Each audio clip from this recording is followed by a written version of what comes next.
Yo, what's going on? I am Jay Tarantino, the Guitar Boss. Welcome back to another lesson. Today I'm going to be showing you a few very simple but very effective and cool sounding chord shapes that I hope will inspire you to write some new riffs.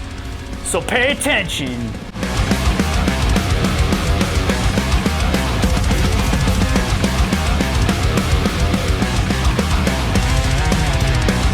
For those of you who don't know who I am, my name is Jay Tarantino. I am the chief songwriter and founder of the instrumental band Etherius. I'm also the rhythm guitarist for Angel Vivaldi. I am passionate about inspiring other musicians, and I love to tell stories through music. So in the following examples, I'm going to show you 3 chord shapes that I like to use that when I want to break away from the typical root fifth power chords that we all use in metal. And what's great about these chords is they're extremely versatile. You know, you can play them arpeggiated, you could strum them, you can play them with distortion, you can play them with a clean tone, and no matter what the context, they sound great. And I use these shapes in quite a few Etherius riffs, so I'm going to show you a couple of those examples. So the first riff I'm going to show you actually utilizes 2 of these chord shapes. The first one is the major 7. So in this case, we're talking D major 7. So we're going to play D, F sharp, and C sharp. So we got D the root, F sharp the major 3rd, and C sharp the major 7. And as you can hear, it's a very dense sounding chord. It's very dissonant, but it's pretty sounding as well. And again, you can play this with a clean tone, you can play it with distortion, and there's a variety of different uses that you can have. The next chord I'm going to show you is the add 9 shape. So in this case, D add 9. And the way I look at this is just 2 power chords kind of stacked on top of one another. So you got D and A, so D the root, A the 5th. And then you've got A the 5th and then E the 9th on top of that. So the reason we call it the 9th is because if you were to go stepwise up the scale, it would be the 9th note in that scale. For example, the D natural minor scale, we got D, E, F. So that's root, 2nd, flat, 3rd. Then we've got G, A, and B flat. So that's 4th, 5th, flat, 6th. We got C, the flat 7. D, the octave, so that would be 8. And then E, the 9th. So it just keeps going up stepwise. So you got 1, 2, 3, 4, 5, 6, 7, 8, 9. So that's why we call it the 9th. And again, a very dense sounding chord. It sounds amazing with distortion, but you can do some different things with it. You can arpeggiate it. You can make it like a full, like a D minor add 9, or whatever key you're in. So you can do like a more extended chord shape like this. You can do minor, you can do major. So it's a very versatile chord, and I use it in quite a few riffs. So one of the riffs that utilizes both of these chord shapes to full effect is the intro riff to The Inevitable End from the first Etherius EP, Thread of Life. So here we go.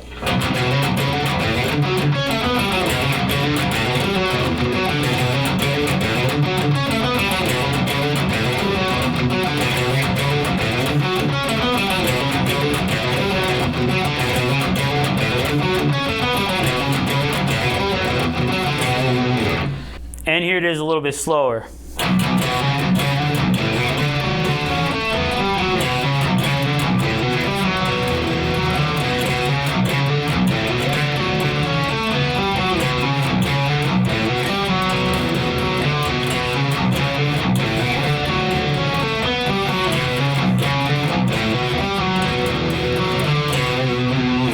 So as you can see, I use both of these chord shapes. Even though I'm not strumming them, I'm arpeggiating them. And I think it really gives the riff this cool dimension and just a cool melody, sort of a melody within the riff. So another riff in which I use that major 7 shape, and actually what I'm doing is I'm playing the major 7 and the minor 7 shape. So there's a major 7 and the minor 7. So it's D, F, and C. So there's a clean riff.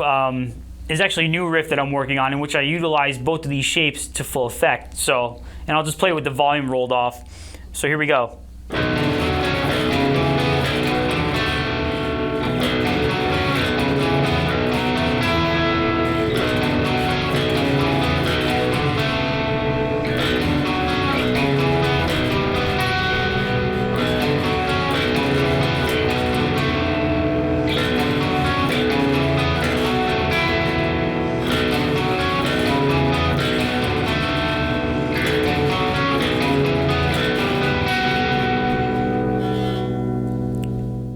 again, when you hear it arpeggiated and all the notes are ringing together, it just has a very, it sounds dissonant, but it's kind of pretty at the same time. It's very cool sound.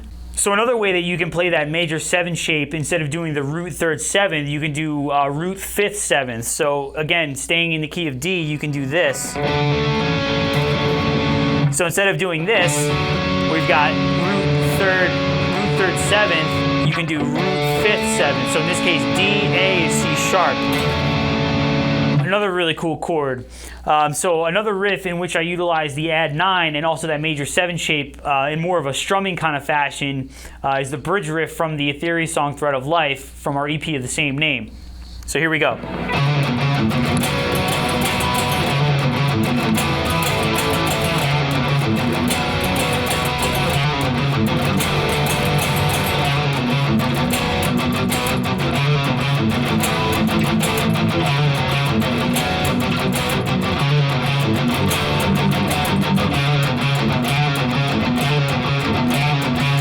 So the final chord shape that I'm going to show you is what I call the root 3rd octave shape. And basically it's just the root, the major, minor 3rd, and then the octave. And that shape goes like this. So if we're in the key of B, it's going to be B, D, the minor 3rd, and then B octave. So, and you can do the major version of that too. So in this case, A, C sharp, A, the root, C sharp, the major 3rd, and then the A octave. And another Etherius riff in which I use this chord shape is the bridge to the song The Omnipotent. So here we go.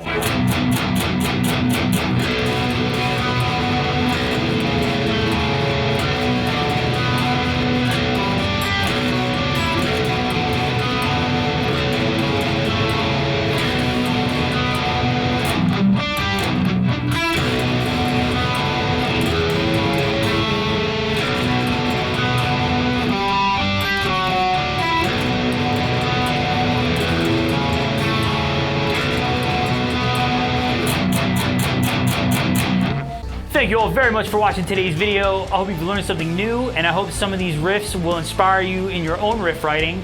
If you would like to check out Etherius and our albums Chaos Order Renewal and Thread of Life, please click the link in the description box below.